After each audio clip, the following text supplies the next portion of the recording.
Ladies and gentlemen, welcome to my 1 cent. My name is Nicholas Johns. I am a nobody. This is Chico. He's the star of the show today. Chico is getting his chiclets chopped off tomorrow. Little baby, I'm so sorry. One of his peanuts, good jump, buddy. One of his little green peas isn't descended, so that's high risk for cancer. But then he's just been super aggressive with Zeus and starting to pee on stuff again. So it's coming up on a year. So he's due. Little man's getting the snip tomorrow. So recap. I'm technologically retarded. So for a long time I didn't know what material I had was usable and what wasn't.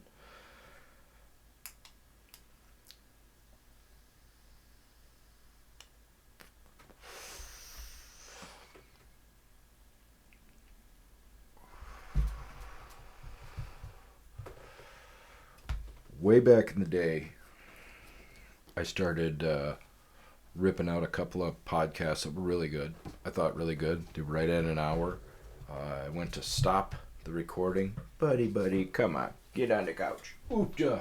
Stay. Good boy. Curl up. And went to stop them, and it said, not enough space. Couldn't save, air fault, whatever, da-da-da-da-da. I went through all this shit. Found a amazing computer guy out in Apache Junction, my nerd wizard, and he was like, oh, da-da-da-da. And so I have such bad luck with technology that he talked me into this network. I don't know. It's a box that has all my shit on it. So whenever my laptop breaks or whatever goes south, I've got all my shit there. So, I went through into this program that I'm using for these podcasts, Filmora, Wonder something or other, Filmora, Wondershare, Filmora, and I go in there and I find all my shit. Back it up. We get all this stuff over. I transfer all my stuff over to this Zen box, is what this little box is called, with this little memory. I don't know if my guy named it that or what, but I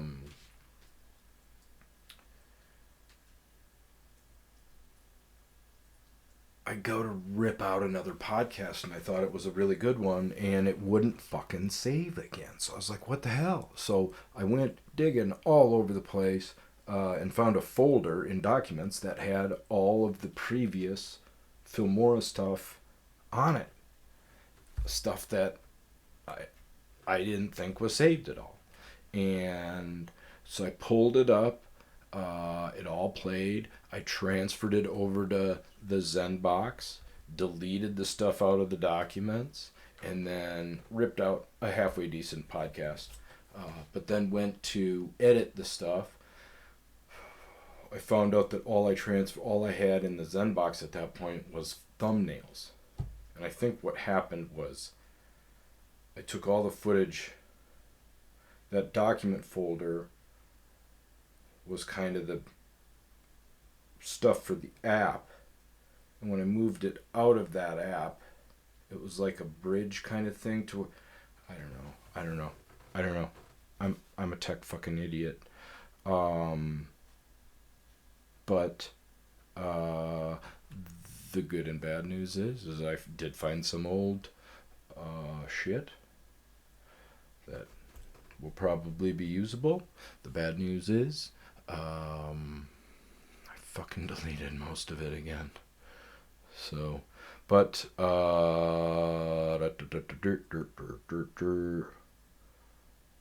are we doing today? I don't know.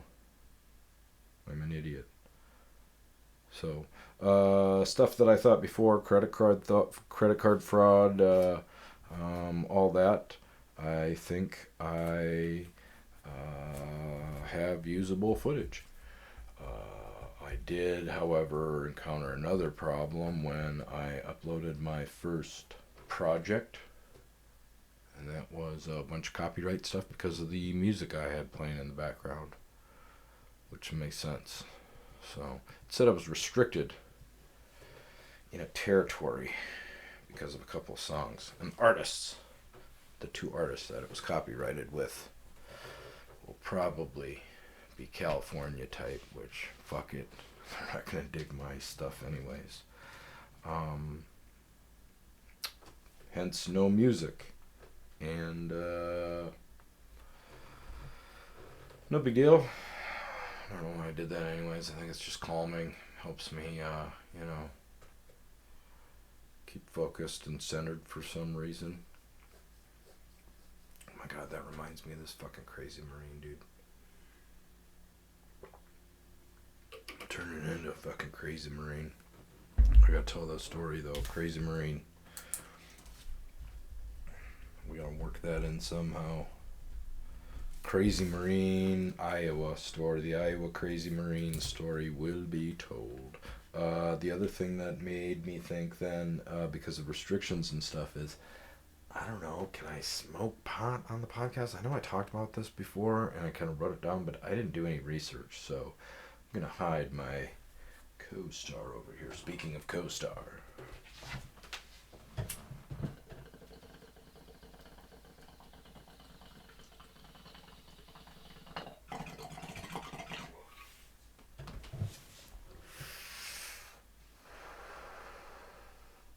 One thing that I did realize is that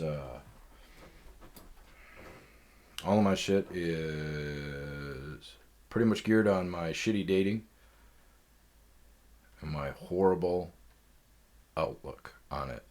And I know that's bad. It's just, making me cancerous and just making everything not pinwheel, but pinwheel, but what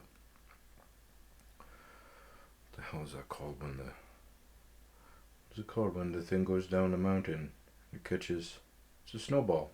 Snowball. There you go. But yeah, I guess one of the projects I did transfer over and lost was kind of my origin story. Why I became so jaded. So I figured I could talk about that today.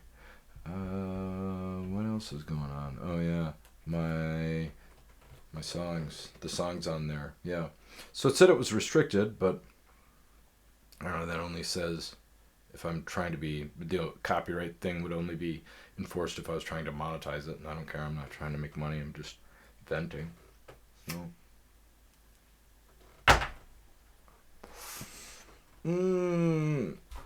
I think I'm gonna sell all my projects. And I successfully switched my phone carrier. That is just turning into a pain in the ass. Fucking cell phones are turning back into the used car salesman shit. The big carriers won't sell you a phone. They tell you the phone's free, and then you go in, and it's basically a phone lease.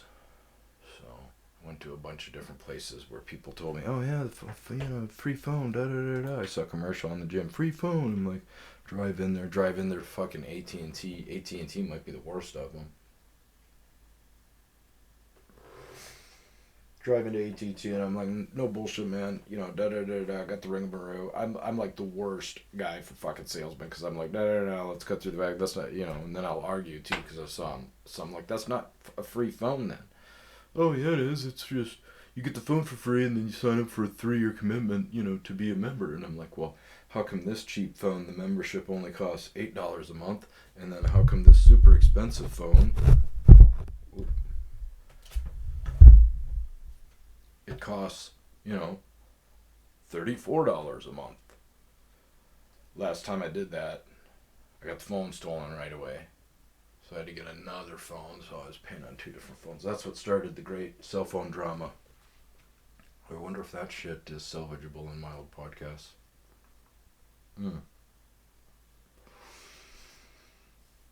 I don't know. But let me see. What do we have to do here? We got to talk about. Oh, yeah. Um,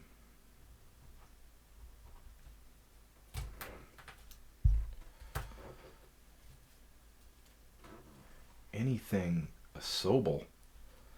Man, I can't even read my fucking own notes sometimes. But, dating origin. Should I get drinks for this, Chico? No. We gotta wake up early tomorrow.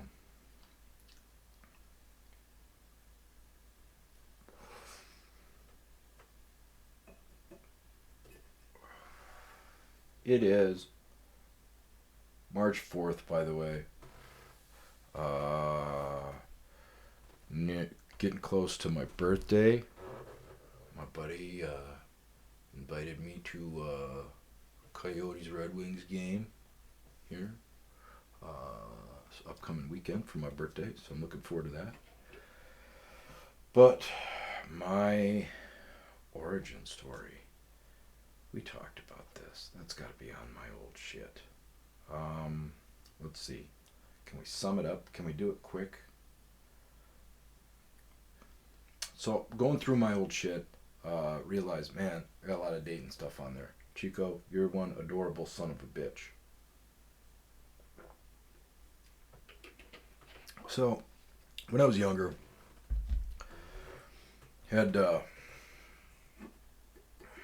commitment issues, probably because my pops. I think I brought reasons, My very young crush, Carly. God, she's so adorable. I got pictures of her stashed in my thing. It hurts when I look at her. But me and my buddy Brad were childhood rivals and best friends. Never really on the same team and pretty athletic, so no matter what we did, we were always going against each other. We'd compete for the same chicks. I won with Carly, or maybe he gave up and started pursuing Sarah. I don't know. But me and Carly, we had different stuff going on. I was kind of scared, commitment stuff. I was. Brad got married to Sarah, this angel, and a week later, she died in a plane accident, and it was horrible. We'll have to talk about that too.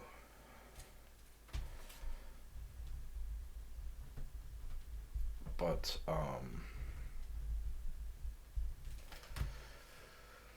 so this was back when we had cell phones, but I think we were talking or something. I don't know, but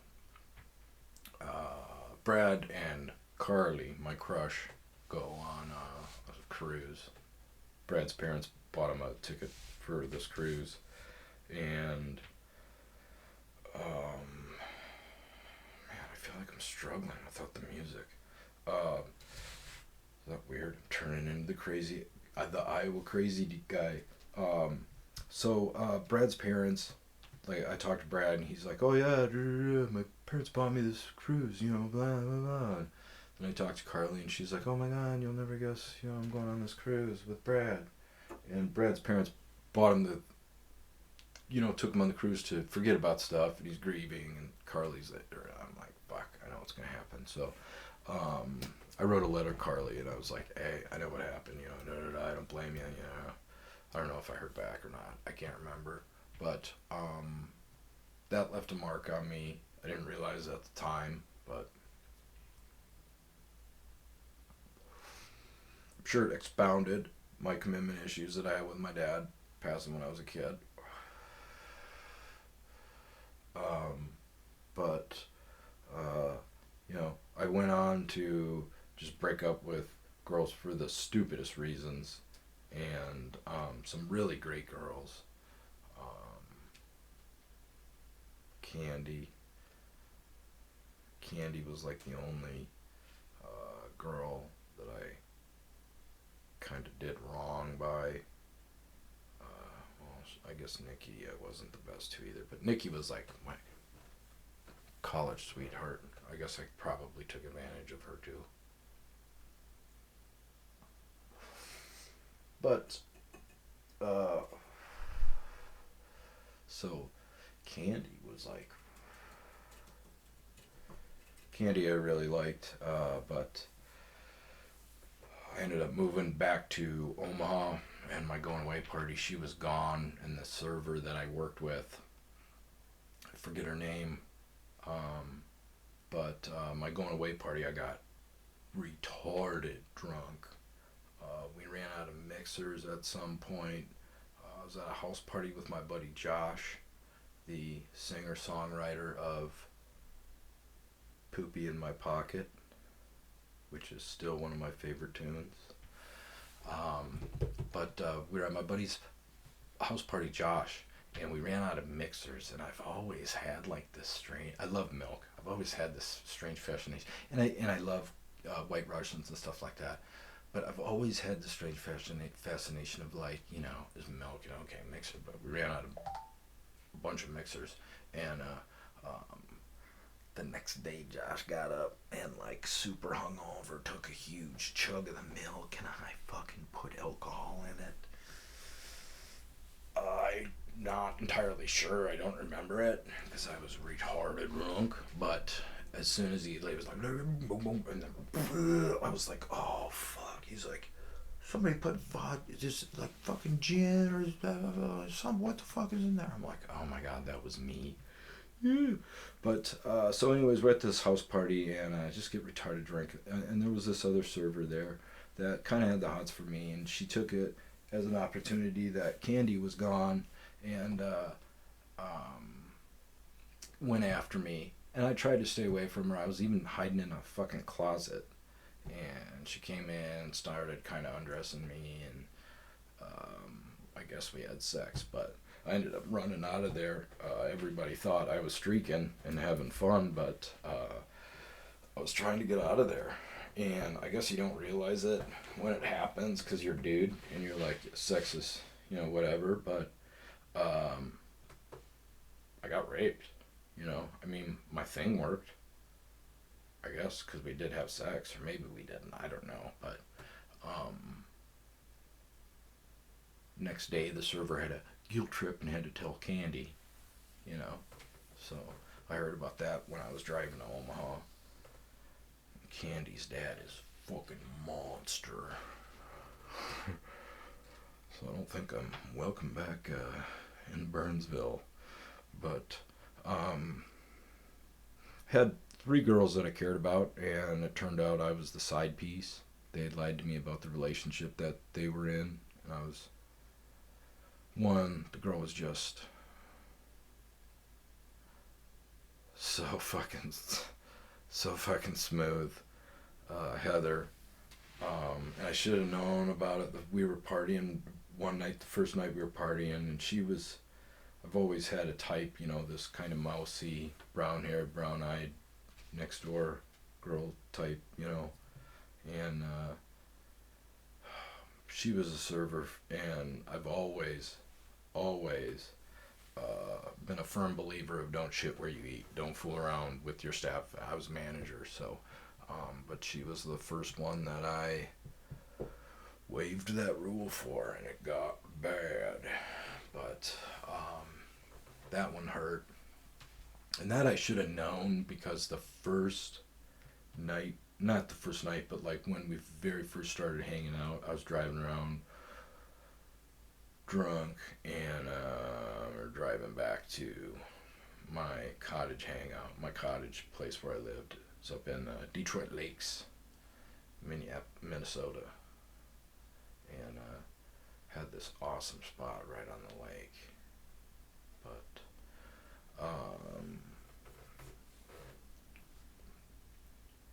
I was buzzed up, and a cop started following us, and right away she was like, take a left here.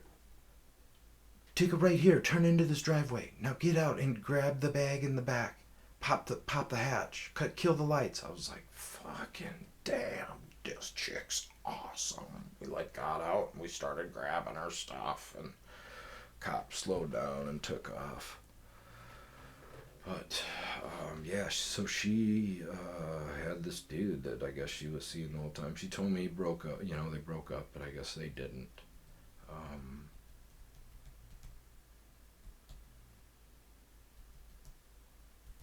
Girl back in the cross, that one hurt too, because that one I saw the signs. She told me she broke up with her fiance, and he was a insurance estimator, so he was always out of town. And that I saw the warning signs, but I kept I was like, you gotta get out of your head, man. You gotta get out of your head, you know. And that was more of like a leap of faith, you know. That was one of the few times where, when I saw her, you know, something happened that knocked me off the tracks. And that was probably, I guess that was the last time I felt like that.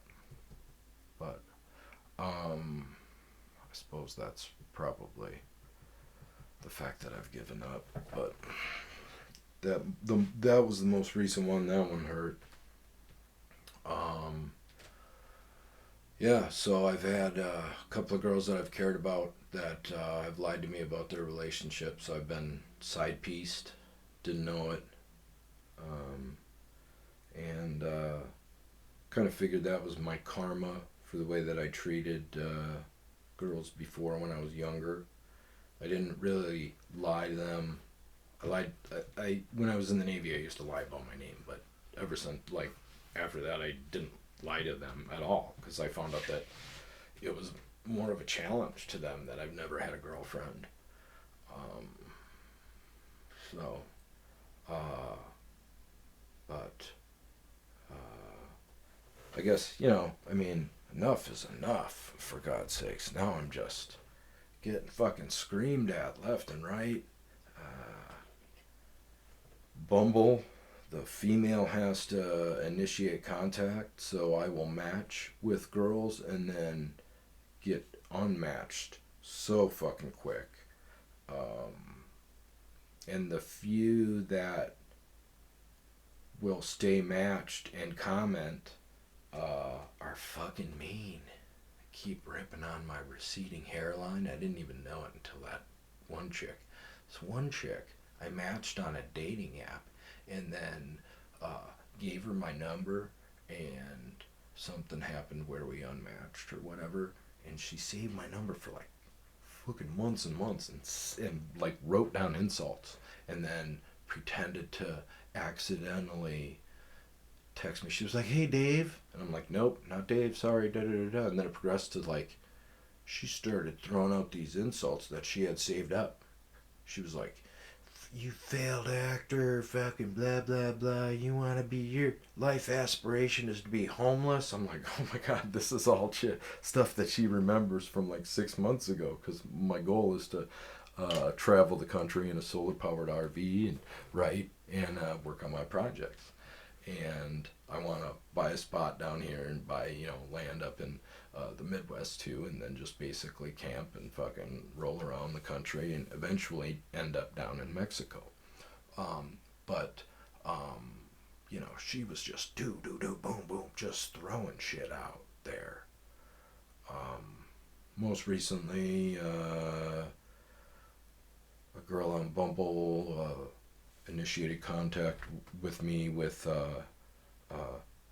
LMAO, not in a million years. Okay, great, thanks. I don't know why you match. And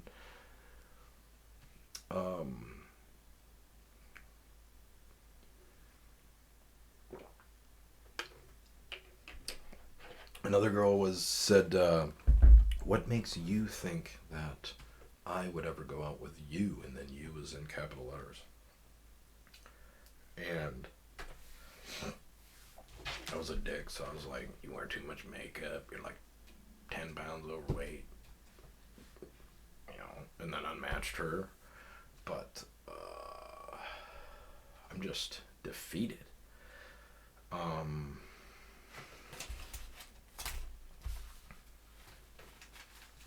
don't know. What else is, I guess what else is there to say about that shit? Not much. Just my experiences. Yeah, I guess I deserve some of it. I don't know if I deserve not 20 years. I guess when did it turn? Oh, it turned when I lost my mojo with that girl in Valley City. I should talk about her. Have I talked about her in previous shit? I don't know. So I lived in Valley City, North Dakota. Murder capital of the world or some shit. I don't know. It was unreal. I listened to a cops teacher knowledge recap to teachers at this VFW I was working at, and he said, this is a funny story. He said meth addicts. This was the first time I had gotten out of the Navy, popped around. I was hanging out with high rollers in Omaha, and partying with other stuff. I didn't even hear about meth. This was the first time I heard about meth is when I moved to North Dakota, and oh my god, that fucking party. Okay, so I'm working at this VFW, and this cop is teaching these teachers what to look for and stuff. And he says, he goes off on a tangent. He starts talking about meth addicts will take a light bulb and they'll crack the glass off of it and they'll smoke that filament. They'll get that filament going and then inhale that. First, I guess a buzz similar to meth or something. Or I don't know. So I had this lady that did pull tabs there, a sweet old lady, and she had 2 daughters, and I don't know if they both had issues, but I know one, would itch and had scabs and everything, and she would come in and order a SoCo and Mountain Dew. Ugh. My stepdad said later he was a dentist up in North Dakota, and he would go in and just pull teeth out of convicts, meth heads. Basically, he would say, smoking poison is never a good idea either. But the big issue with meth heads and why they have such bad teeth is they just constantly suck down sugar, Mountain Dew, sugar water shit, because they're, because of what they're smoking, the poisons and stuff. So, but fucking nasty. So, but yeah, I'm sitting there, and this old pickle lady comes back from vacation, and I said, oh, so-and-so, how was, da-da-da-da-da, blah, how was the vacation? And we were kind of wrapping up, and I was walking away, and she goes, what's weird, though? I got home, I almost thought somebody was pulling a prank on me, but somebody broke into my home and stole all of my light bulbs. And I'm like, holy shit, I immediately thought of her daughter, and I'm like, fuck, and thought of what the officer said, and she said they even stole her oven light bulb. And then a couple of weeks later, I run into the cop, and I was like, hey, dude, I'm not going to tell you, where or who or what, but, this lady said that, somebody took her oven light bulb. And he goes, I'll always remember the way this fucker said it. He goes, oh yeah, the oven light bulb is the creme de la creme for a meth head. What the fuck, dude? And I'm stoned. I'm always stoned. But he says this, and I just start laughing, and he goes, yeah, you get that thing smoking, and it will go and go and go. Fucking meth heads. I mean, you can buy, back in the day, you could buy like a 4-pack of light bulbs for 60 cents at a dollar store and smoke up 3 of your buddies, Crazy. So Another meth story. I was bartending at this VFW, and met this kind of cute girl, and she's like, oh yeah, da da da, we're going to this A bar. And I was like, I bet, I close up, da da da da da, run over to this address and meet her. And I'm hanging out in the kitchen. I walk in, see her, hi, da da da da da. This super flamboyant gay guy comes up, little tiny dude, kind of gets up in my face, and he goes, hey, Buttercup or Sunshine or some shit, I don't know, something kind of to poke me, and I go, first of all, that's not my name. Second of all, hi, how are you? And who are you? And he's like, it's my house, blah, blah. I was like, oh. But the thing was, as soon as I got a little aggressive with him, the kitchen that I was in just went, like everybody was like, boom. So I was like, hey, if you want to call me Sunshine or Buttercup or whatever, I forget what it was, but I was like, I'm cool with that.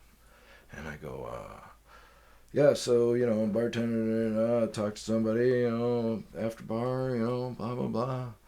We'll catch up. But do you mind if I go to the bathroom? He's like, yeah, through the living room. So I walk in the living room, and all the windows are painted black from the inside, and not a good job either. And like hard looking motherfuckers in the living room. Like everybody was doing prison picture, like, knit caps on, face tats. The chicks are normally my type. Hispanic, Native American, a lot of Native American up in North Dakota, but the girls, normally my type, scary as shit. I walked in the living room, I was like, oh, no, I guess so-and-so, I forget what the little guy, the gay guy's name was, but I was like, I guess Mark isn't here. I went back in the kitchen, and I go outside. I start to go outside. I'm like, fuck it, I'm out of here. Start to go outside, and right away some guy is like, he's like, hey, that guy's leaving, and he just got here. And then one other dude was like, yeah, that's the guy that Mark was talking to.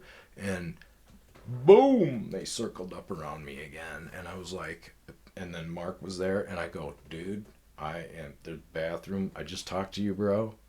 The bathroom is busy.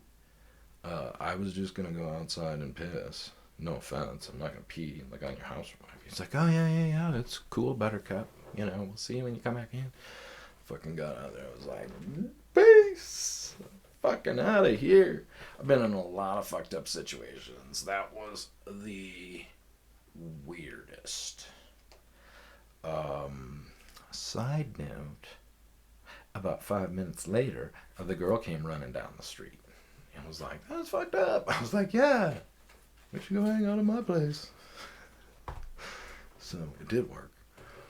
But Valley City, very small town, and there were a few really hot, smoking hot chicks there, but one girl was like daughter of a radio station owner or something, and like high class. There was one girl who was like more trashy.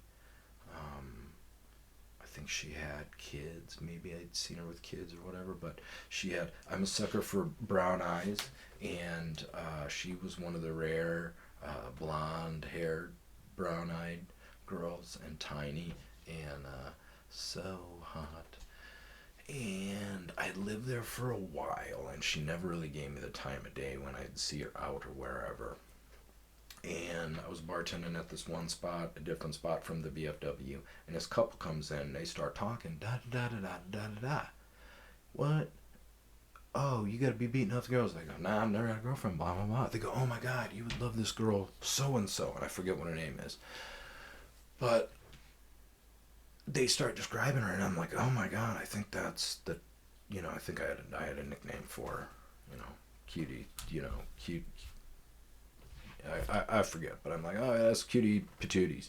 And she's like, they're like, yes, that's our friend. And they call her up and they get her to come out.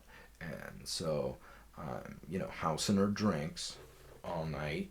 And it didn't really click to me later, but like I got a weird vibe. Like she was like, well, I guess you can come over to my house, just be quiet. She did have a kid, yes. She was like, I guess you can be quiet. And I guess almost like obligated. Like she was like, well, you gave me a bunch of free drinks, which sucks, but it's kind of awesome also.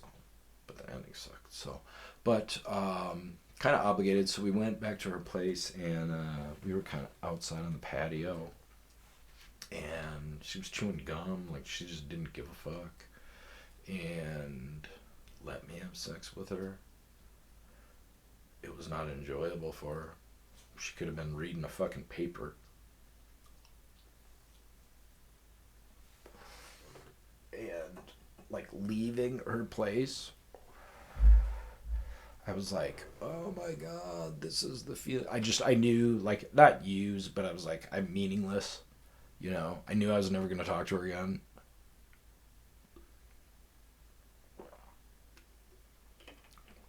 And I was like, fuck. This is the feeling that I've given so many girls.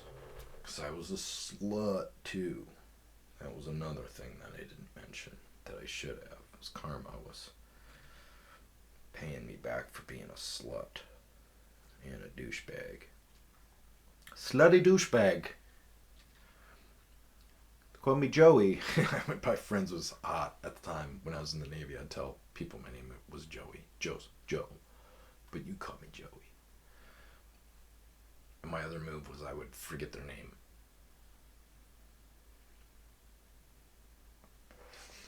I would forget their name. This was my money move. Back when I was a slutty douchebag. My crew of guys in the Navy or bartending would be out. We would meet other girls. They would introduce themselves. I would remember the girls, the hot name, the hot chick. I would remember her name. And I would let my guys fight over them. And then I would ignore them, but I would remember stuff that comes up in conversations. And then I was usually the one that drank the most. So by the end of our hangout, they're impressed that I still kind of got my head about them while everybody else is acting like idiots. And then I would casually work in shit that they liked. And right away after the introduction, though, I would ask them what their name is, like the first time that I talked to them, because they would immediately come up and, I'm like, oh, what's your name again? And then I would start to pretend to ignore them. And then that and the I've never had a girlfriend thing would just kind of hook them. I guess they think of it as a challenge, maybe. But, yeah, so karma. And, never heard from the cute blondie in Valley City. And ever since then, it was like a flip was switched. I got no fucking mojo. Because I'm constantly thinking about offending the girl or putting my foot in my mouth. Normally I put my foot in my mouth real quick with these dating apps. I'll say something stupid that I don't like, something that they do, and they're like, bang, you're gone. But the biggest thing was the mojo. And I thought about this. You always obviously want what you can't have and everything like that. And if somebody comes on too strong, you're like, I don't want them. But, for the most part, women like the bad boys. Kind of the guys that don't care about them. And the nice guys, the one that do care about them, that fumble with their shit and are not smooth, actually have their best intentions out for them. But yeah, that's my shit. That's why I'm so jaded, and pretty confident that be airing this podcast.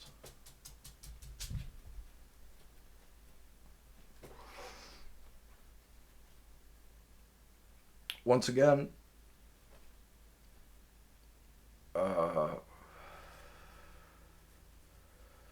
remember, left lane is for passing. And while we're at it, stop fucking letting your significant out run in and you park right in front of the shopping center or store or bank or wherever. You're not being chivalrous. You're being a dick and you're being selfish. And you're being unsafe. When was the last fucking time that you're able to run in and grab anything anyways? See these assholes in these huge trucks out in AJ park right in front of these shopping centers while their wife goes in and sits 20 minutes at a self-checkout lane. Stop being a dick.